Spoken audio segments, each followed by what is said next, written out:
Hey y'all, welcome to the Southern Appalachian Herbal Podcast. I'm Judson Carroll and I'm an herbalist. I'm also a wild crafter, a gardener, and herb grower. I'm coming to you from high atop the beautiful Blue Ridge Mountains of North Carolina, just a stone's throw from the Tennessee line, overlooking the Pisgah National Forest, absolutely surrounded by the bounty of God's green earth. I spent most of my life wandering these mountains and learning about plants from the old timers and all sorts of characters. On this show, we'll talk about herbs and how to use them, how to find them, how to grow them, how to make preparations. We'll talk about a lot of things. We can also talk about permaculture, homesteading, foraging, and living off the land. Most anything, really. You can email me at southernappalachianherbs@gmail.com if you have a question or a comment. You can also contact me through the Grow Network, where I'm a regular contributor and a moderator for the forums. And my blog is, of course, Southern Appalachian Herbs at blogspot.com. All right, y'all. I'm going to sit my guitar down and let's talk about herbs.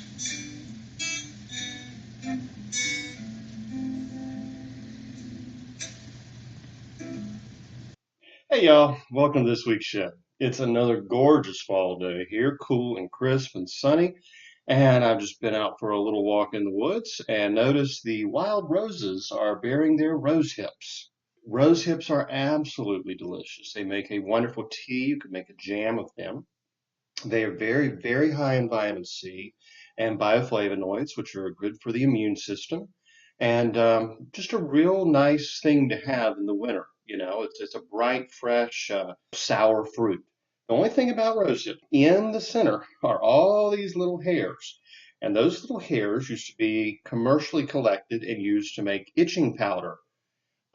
They are incredibly irritating, especially if you get them up your nose. I believe they were also used to make sneezing powder at one point. That would have been really unpleasant.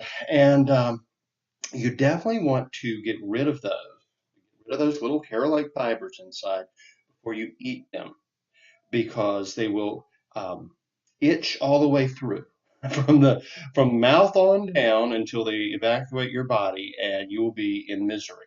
Now, not all rose hips have a lot of those little fibers. When I was young and I didn't even know about those little fibers, I would just pick rose hips and chew them up and eat them. There's like a little bit in the middle you kind of want to spit out, and I never had a problem at all. There are some wild roses near here that have a ton of them in there that I found once started foraging for them and looking for them again. The little tea roses, they tend to have big rose hips, and they're the easiest to work with. The wild rose, the dog rose and such, they're very small rose hips, but those tea roses that have the small rose flowers, very drought tolerant. You'll see them often planted in sandy areas. Um, they're easy to use in landscaping. They don't need all the spraying and chemicals that your hybrid roses do. Those have the nice big rose hips on them. And if you see some of those bushes, or if you want to grow some in your yard, it's a wonderful source. Just remember, in the wild, those berries are a main source of food for the animals during the winter when there's really nothing else. So be responsible when you harvest. We need to keep the deer and bird populations healthy too, because we never know when we may have to rely on more wild meat than we do these days.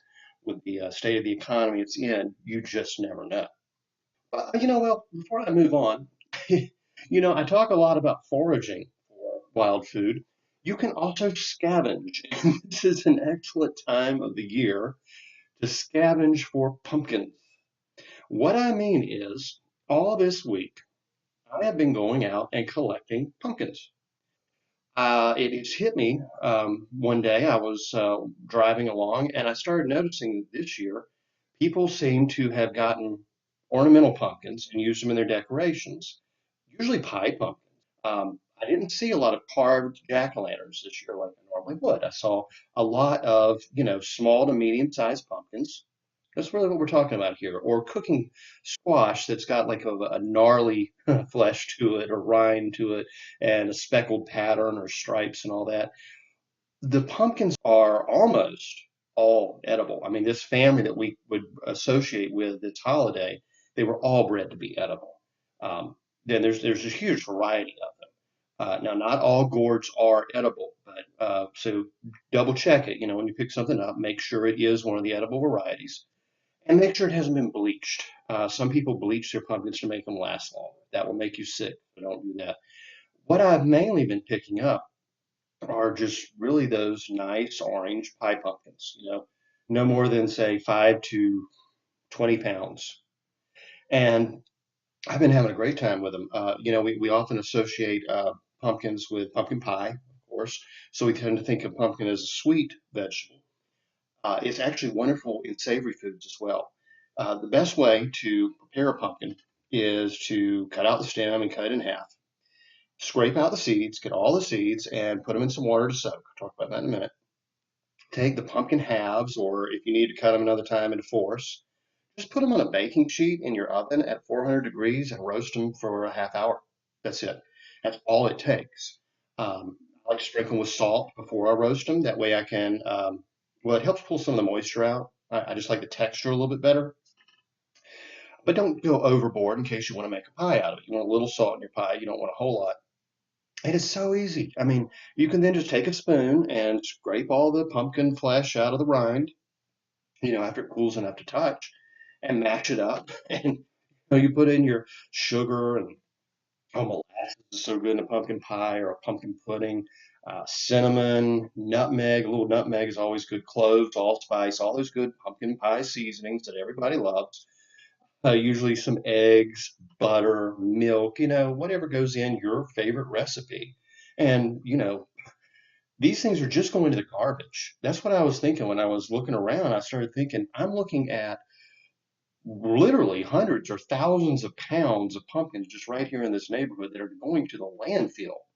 I mean, they should at least be used for chicken food, right? I mean, if you keep chickens, you could take those pumpkins and bust them up, and the chickens will love to eat them. They shouldn't be wasted. I mean, you know, if you live out more in the woods the way I do, and you're wanting to keep your deer and bear populations and raccoon populations and everything else healthy, there's a little extra food for them. Just bust up the pumpkins and throw them out there. They'll find them, no problem. They often, and this is kind of surprising, deer rarely will break open a pumpkin on their own.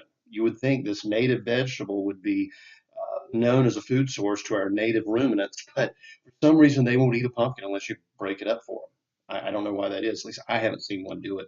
And that seems to be the same. Someone was telling me they were feeding them to their cows, or actually their bull, and they had to break it open first. And the bull just went crazy. They thought it was wonderful food. But you know, these things don't need to just go to the landfill and rot. I mentioned you can use them as savory, and pumpkin is so good. Just roast it the way I said, and then scrape it out. Put in butter and sour cream and mash it all up, salt and pepper, and I like to put in a little garlic. It's like a garlic pumpkin mash. It's just like if you like mashed potatoes, if you think about it along those lines, it is very similar. You get that kind of mild sweetness of the pumpkin, a lot of good savory flavor from the garlic. Chives is very good in there. You know, you could add various herbs. Sage. Sage goes wonderfully with pumpkin. I've got a recipe for a ravioli made from leftover turkey meat, the dark meat of the turkey shredded up, and the pumpkin prepared just the way I said, with garlic and butter and all that, stuffed into the ravioli with some ricotta cheese, or ricotta, however you pronounce it. And then, of course, you don't have to put it in ravioli. You could have this with loose pasta as well, but it's traditionally the way it's done. And then served in a sage and butter sauce over the top. So pumpkin is just really, really very versatile. In the mountains where I come from, a lot of the older folks would slice up the pumpkin and dry it in slices by the wood stove, and use that to add to soups throughout the winter. It was a survival vegetable, and it would not have been wasted the way people are doing now. And I cannot stand to see food wasted. The way I grew up on a farm and my family having a grocery store and a tavern and all that, it just goes all over me to see people waste food. That is just not how I was brought up. And so I think it's a really good time to get out there and scavenge for those pumpkins. Now, how does this tie into herbalism? Well, pumpkin seeds. Pumpkin seeds are very, very healthy for you, and they can help with prostate inflammation. The best way to use your pumpkin seeds that I like to do, there are probably other ways. I've heard of people shelling them and making a meal out of them and such. I mean, take those seeds. Remember I said I had them soaking in water? Then just take your fingers and pull all the pumpkin pulp, the little like membranes off of there, and give them a good rinse again, drain them off, soak them in night in salt water, and then just toast them in the oven. I eat them whole and all. I just grab a handful of them, pop them in my mouth, and snack on them. I think they're way better than sunflowers. Honestly, they're easier to eat and they're more filling and they taste fantastic. So that's my tip for this week. Now, let's get into our herbal discussion. Herbs for rashes. Now, this is from my book, Herbal Medicine for Preppers, Homesteaders, and Permaculture People. Rashes are usually an allergic reaction. Occasionally, they can be caused by stress. You've probably heard of people that get hives because of stress. They can be caused, those hives can be caused by hormonal imbalance. They can be triggered by a lot of causes. There are herbs we can use topically to calm the skin and reduce itching and inflammation. But one thing that a lot of people don't think about is especially true with chronic rashes like eczema, frequent hives, dry itching, what they call the seborrheic dandruff, which is basically like eczema of the scalp, such as that.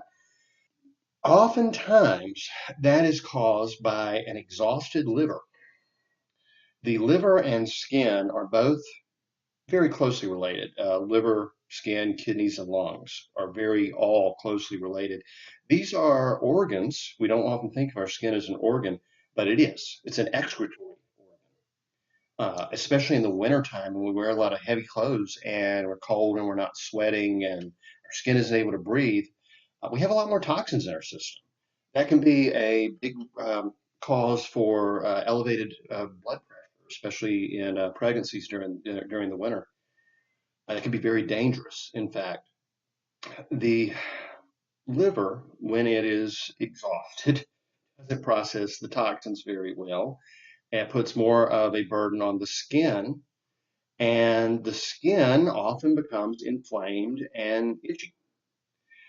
A lot of allergies are very closely related to the liver. The liver filters all of our blood every night when we sleep, and everything we eat and everything we, drink and ingest through the day. The liver's got a big job to do.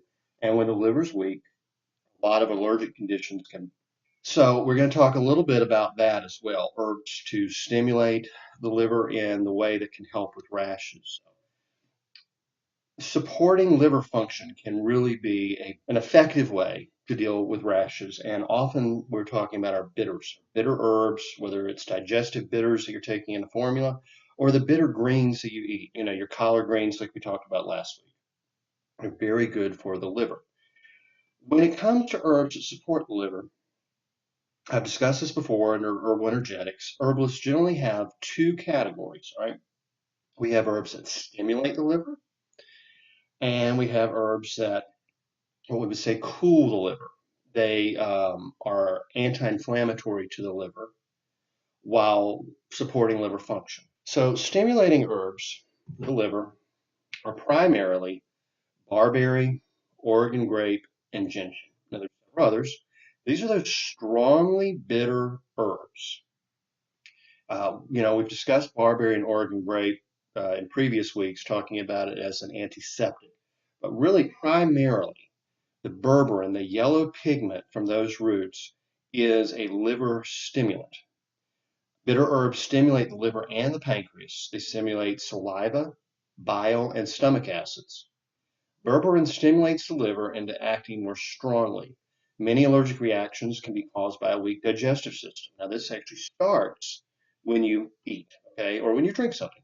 You don't have enough enough acid in your stomach to quickly process the food you're eating into, let's say, into proteins that your immune system would recognize. The immune system instead sees what you've eaten as an invading organism and overreacts. It starts its immune response, which shows for us as elevated blood pressure, elevated body temperature. We start to run a little bit of fever as our body's trying to fight off what it perceives to be a germ, sneezing, watery eyes, coughing, We react to allergies and colds basically the same way. The body is trying to rid itself of whether it's a virus or, whether it's bacteria or just pollen or a food that we happen to be allergic to. So it always starts in our digestive system. By taking a bitter stimulating herb, we begin by getting more saliva. The saliva has enzymes that start to break down the food before we ever swallow it. Then we get more stomach acid. The stomach acid helps break down the foods, helps the body identify so it doesn't overreact. Then we start into the whole system of the bile and the pancreas and the liver and the kidneys and all that. So it really, it starts actually not even before you put the food in your mouth. It starts with the nose.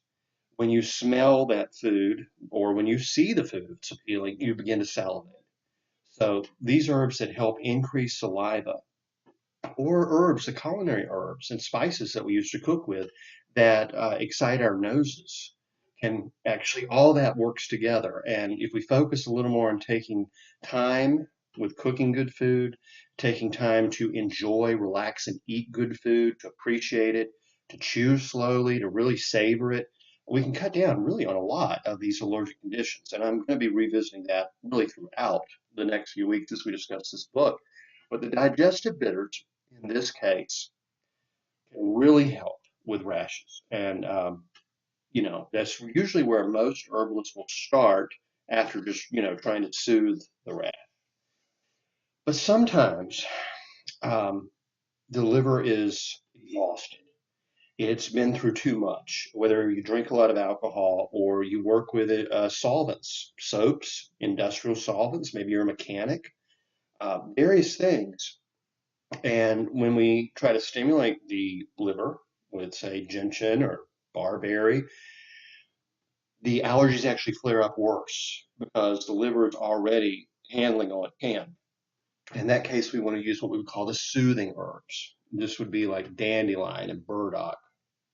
I've discussed before how Michael Moore, the herbalist, had a client that came in with very bad eczema and psoriasis. And he gave him the stimulating herbs. It got worse. He came back. He gave him the calming herbs. It got better. That's what we call herbal energetics. The guy was a bartender. He was constantly um, being exposed to alcohol, whether in his mouth or on his skin, and the soaps from washing the dishes and the polish from polishing the bar and everything he had to do. And he was, I believe, working on a motorcycle, and there were, various solvents there as well. And his liver was just exhausted. That was all there was to it. Now, a lot of us have inherited allergies. We can never entirely, rarely can we entirely put that condition to bed. It's always going to kind of flare back up. But again, starting with the bitters, we can keep things in a little more balance. And that's been a huge, huge improvement for me. I have severe asthma. It started when I was about 3 years old. I mean, the deadly kind. I've come very close to dying several times. And I live in North Carolina, and I'm mainly allergic to pine trees and molds related to pine trees. So I'm often a little stuffy. Taking Swedish bitters and other bitters formulas that I put together before a meal it just made an incredible difference for me. The asthma symptoms decreased by 50% immediately. Immediately. So I really cannot stress it too much. But let's talk about gentian just specifically. Gentian is an herb commonly used in digestive and cocktail bitters. If you have Angostura bitters, the main flavor you're tasting there is gentian. It's very bitter. It's one of the most bitter herbs. Green charetta is actually considered to be a little more bitter. But for years, I mean, for centuries, for thousands of years, gentian was considered the most important bitter herb. It's actually named after King Gentius, who used it as a remedy for poisoning. I mean, it goes back to before the Greek Empire. It's really, one of the oldest used and tried and true herbs there is, along with wormwood and other such bitter herbs. But I recommend that anyone has allergies, any sort, or any digestive issues, or if you're pre-diabetic, take a sip of bitters before each meal. It's just enough just to get those juices flowing. The Angostura, I think, is the easiest place to start because it's a very pleasant tasting bitter. It's a cocktail bitters. You can probably find it in any grocery store, or if your state allows liquor stores to carry mixers, you'll find it there. It's gentian along with citrus and spices. Got a lot of like anise in it, and it's very pleasant. Very very nice actually. Even people that don't like bitter foods, for instance, a friend of mine, she gave it a try and she's like, I'm going to go ahead and take a sip because I'm not sure if I can stand it. And she took a sip. She's like, wow, this is really tasty. And, I definitely recommend that. About 5 to 10 minutes before eating is usually, what I recommend. And the other nice thing about it is it'll make your food taste better. It actually perks up the taste buds and improves everything. So it's really, bitters, I swear by. So let's talk about milk thistle. Now, milk thistle is one of those in the category of like dandelion and burdock. This is a bitter herb that soothes or cools the liver while supporting liver function. And it's actually one of our strongest, probably our most effective of the liver herbs. It has been clinically shown to help with cirrhosis of the liver. This is one that even doctors are beginning to recommend. Um, so milk thistle is not only supports the liver function, but helps repair liver damage. Here's a little quote from Plants for a Future. It says, silymarin, which is the extract of milk thistle, extracted from the seeds, acts on the membranes of the liver cells, preventing the entry of virus toxins and other toxic compounds, thus preventing damage to cells. It also dramatically improves liver regeneration in hepatitis and cirrhosis. It's used for mushroom poisoning and other diseases of the liver. German research suggests that psilocybin, a flavonoid component of the seed, is clinically useful in the treatment of severe poisoning by amanita mushrooms. Seed extracts are produced commercially in Europe. Regeneration of the liver is particularly important in the treatment of cancer, since this disease is always characterized by a severely compromised and often partially destroyed liver. A homeopathic remedy is also obtained from milk thistle, and it's used in the treatment of liver and abdominal disorders. Amanita mushrooms.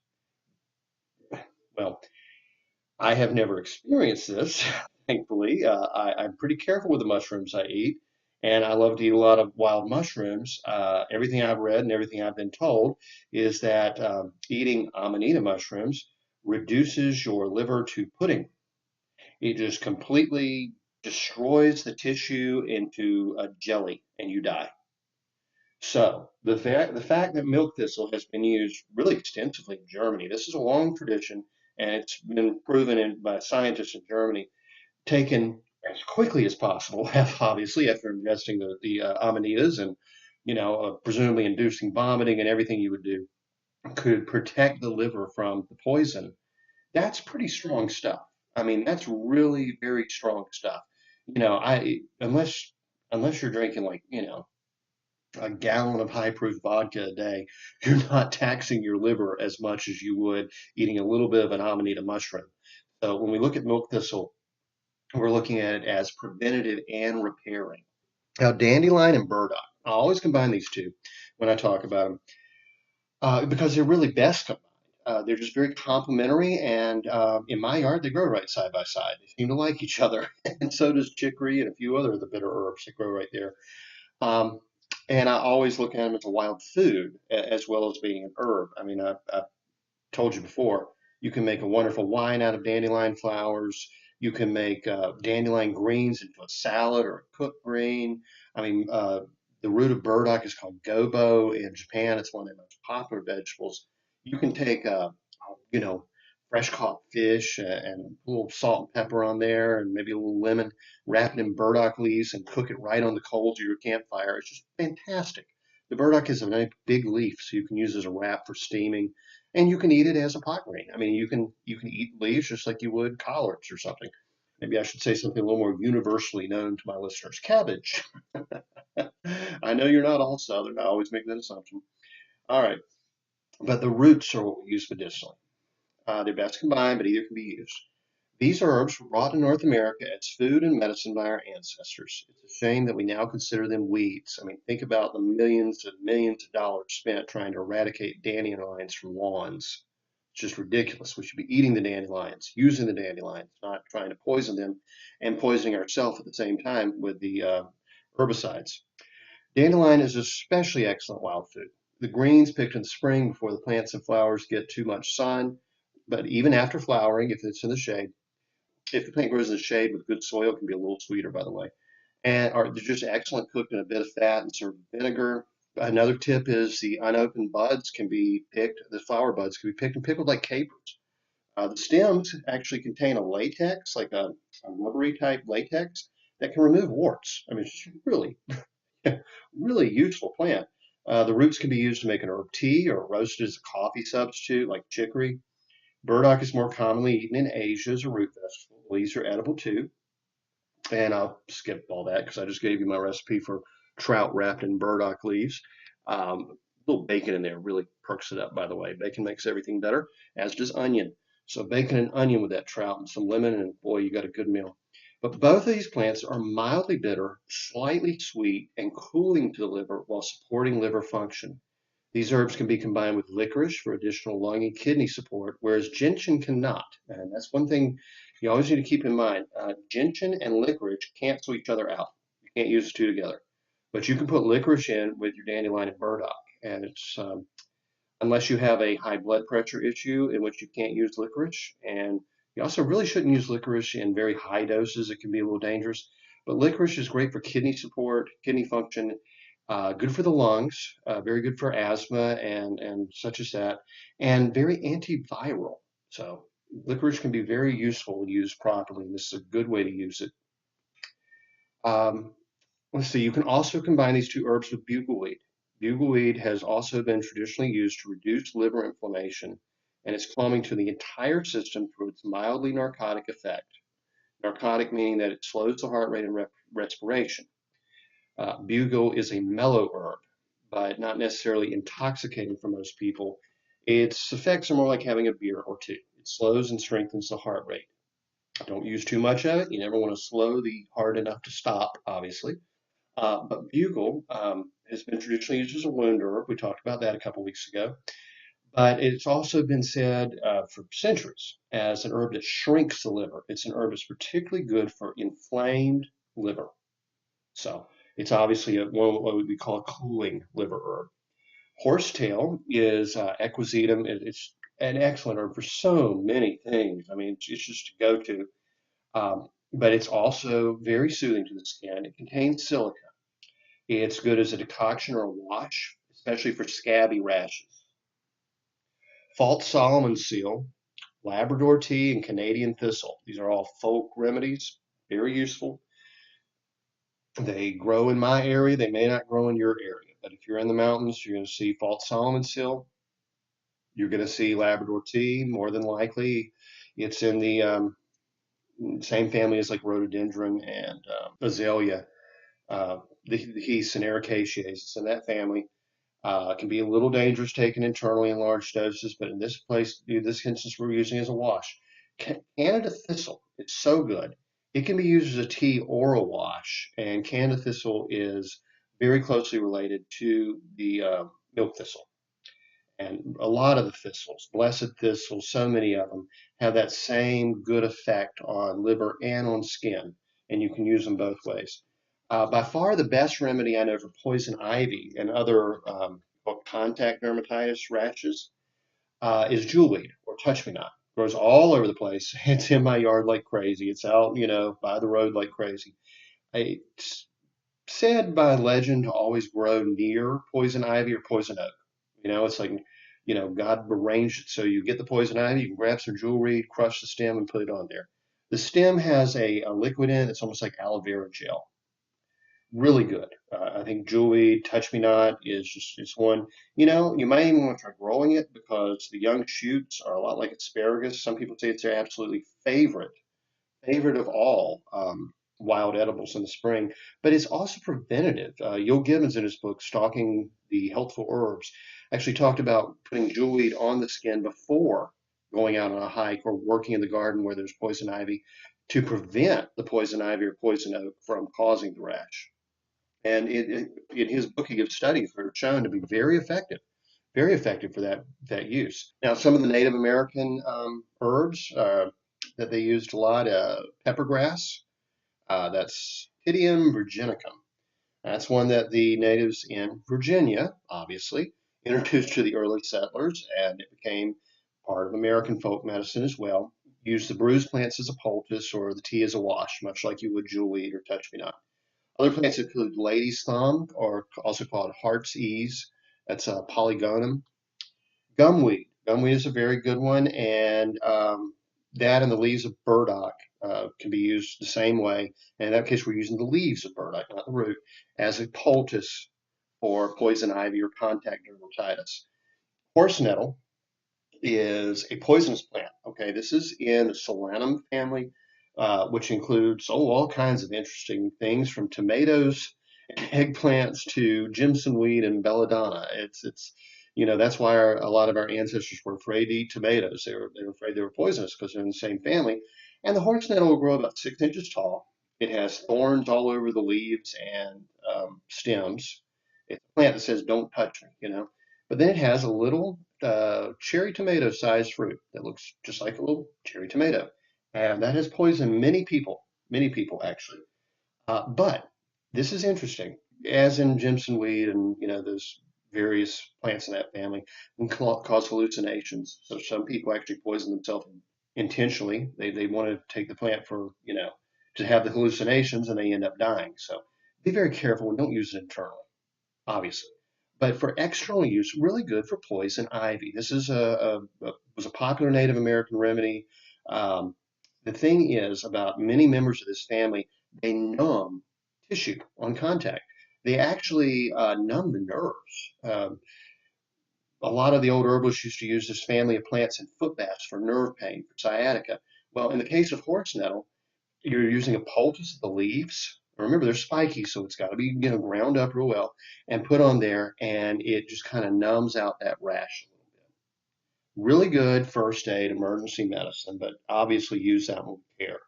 White sage is used externally for a wash, for skin eruptions, sores, rashes. It's an astringent. A lot of the astringent herbs tighten that tissue and pull the inflammation out. It'd be very good for itching, just as we discussed last week, for burns. Sweet fern leaf tea used as a wash for poison ivy.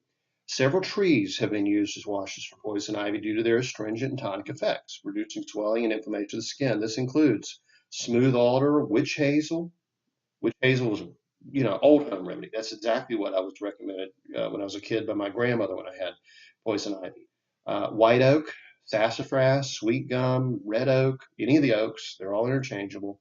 White willow, which also contains an aspirin-like substance, very good for inflammation, and American beech. Virginia creeper is a common vine. Um, it's useful especially for poison sumac rashes. You take a leaf tea mixed with vinegar and use it as a wash. Father Kunzel recommended cranesbill. This is wild geranium, or as the English call it, herb Robert. The English would call it herb Robert. It's just wild geranium. And you can actually use cultivated geranium. It's pretty much interchangeable, but the wild geranium is stronger astringent. He says this plant is mostly used externally and is not exactly poisonous, but only acceptable to the stomach when mixed with wine.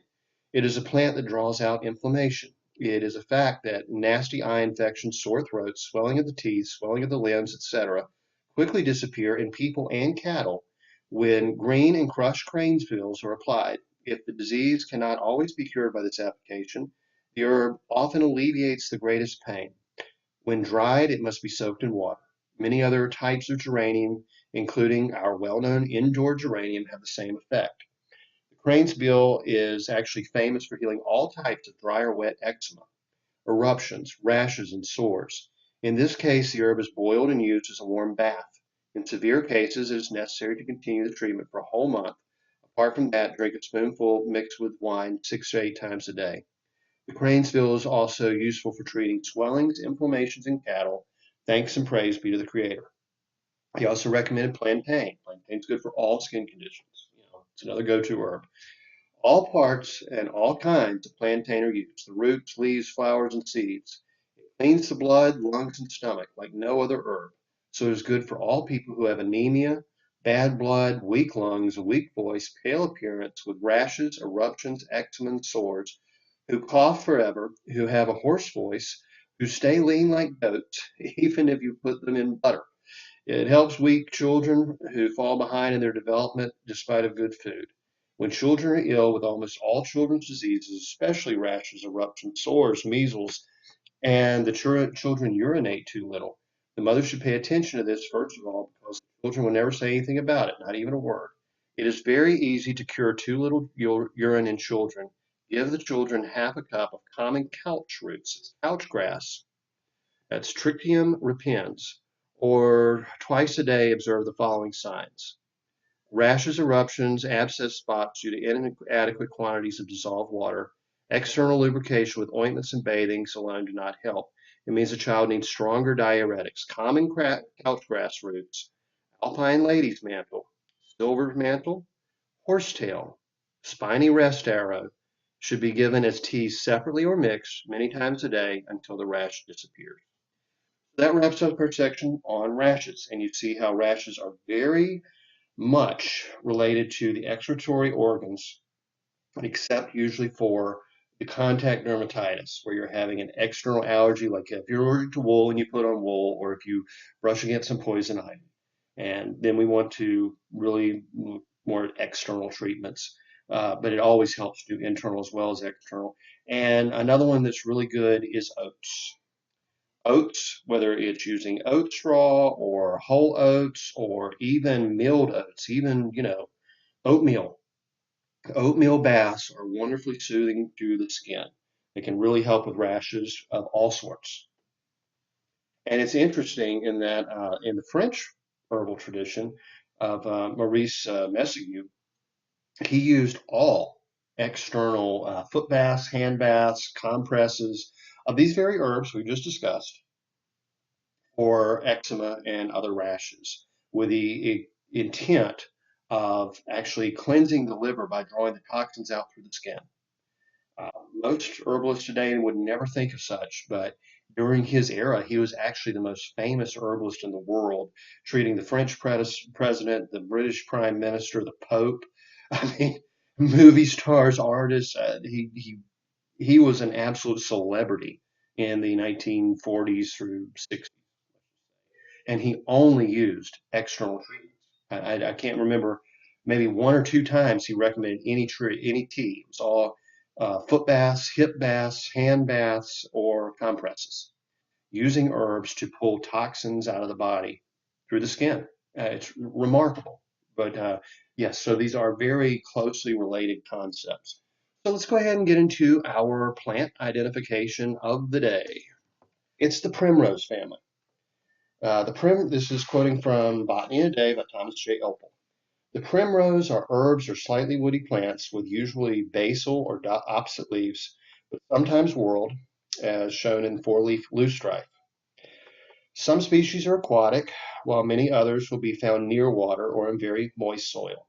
The flowers are regular and bisexual, often formed in clusters above a bract, which is a modified leaf on the stem. There are usually 5, but rarely 4 to 9 sepals at the base, and a similar number of petals and stamens. The petals may be united at the base or separate, and the stamens are aligned opposite in the middle of the petals.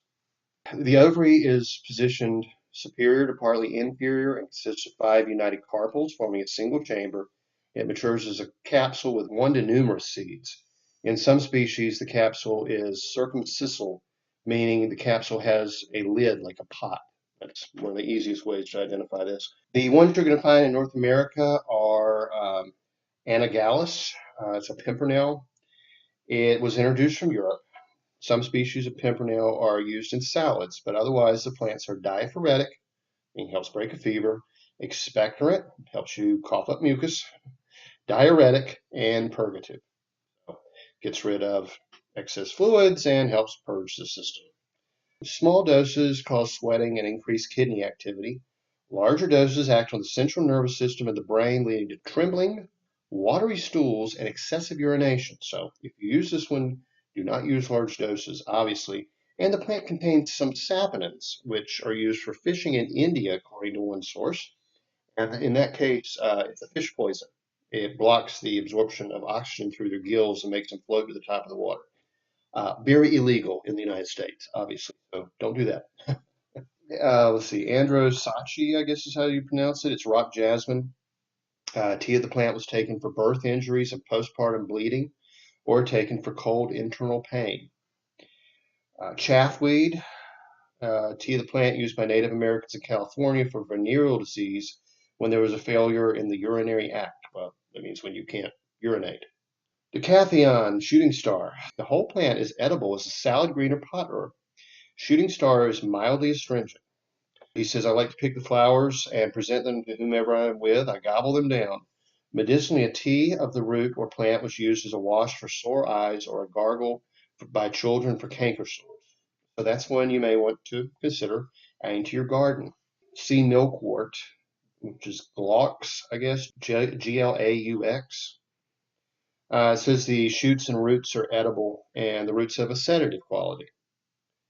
There's Houtonia, featherfoil, and that has some Native American use, not very well known at all. Loosestrife. Loosestrife is the one you're going to see most often. It's kind of considered a little bit of a pest around ponds and such. The cook leaves are edible. Various species are largely astringent with some diaphoretic and emetic properties. The live plant is reported to repel gnats and flies and can be burned as a smudge. So that's very good to know. And in my book, you will see a few indications for loosestrife, mainly for those astringent properties. There's primrose. And primrose is really the one that is most used. In Europe, the primrose is used pretty much interchangeably with the wild cowslip. Cowslip thought to be much stronger. Um, it was once one of the primary flavorings and additives to beer to make it more intoxicating. It has a sedative property. And now you mainly see them in forests because the cowslip was pretty much harvested to near extinction by the British who like to use it in their beer. Uh, but the primrose is a beautiful plant. It's an ornamental house plant, and while it's not quite as strong as the cowslip, they can be used similarly. And that's one you might want to investigate. It could be good for high blood pressure, tension, nervous headaches. It's really known to help induce sleep. Flowers or young leaves are edible and can often be found in winter. Some species contain saponins and salicin. Well, the salicin has an aspirin-like quality. The saponins have an expectorant effect, while the salicin is a pain reliever like aspirin. The plants are also mildly sedative. Some people are allergic to primrose, by the way. And then there's water pimpernel. Um, this one doesn't have many uses. And finally, starflower, also one not really used medicinally. But that's your primrose family, and that's really about all there is to say on that.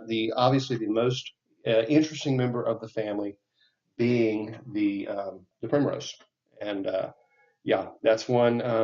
Well, it's one we really probably ought to start growing because it is endangered in some areas.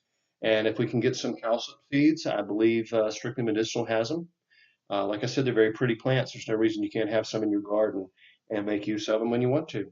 So, all right, y'all, have a great week, and I'll talk to you next time. The information in this podcast is not intended to diagnose or treat any disease or condition. Nothing I say or write has been evaluated or approved by the FDA. I'm not a doctor. The U.S. government does not recognize the practice of herbal medicine, and there is no governing body regulating herbalists. Therefore, I'm really just a guy who studies herbs. I'm not offering any advice. I won't even claim that anything I write or say is accurate or true. I can tell you what herbs have been traditionally used for. I can tell you my own experience and if I believe an herb has helped me. I cannot nor would I tell you to do the same. If you use an herb anyone recommends, you are treating yourself. You take full responsibility for your health. Humans are individuals and no two are identical. What works for me may not work for you. You may have an allergy, a sensitivity, an underlying condition that no one else even shares and you don't even know about. Be careful with your health. By continuing to listen to my podcast or read my blog, you agree to be responsible for yourself, for your own research, make your own choices, and not to blame me for anything ever.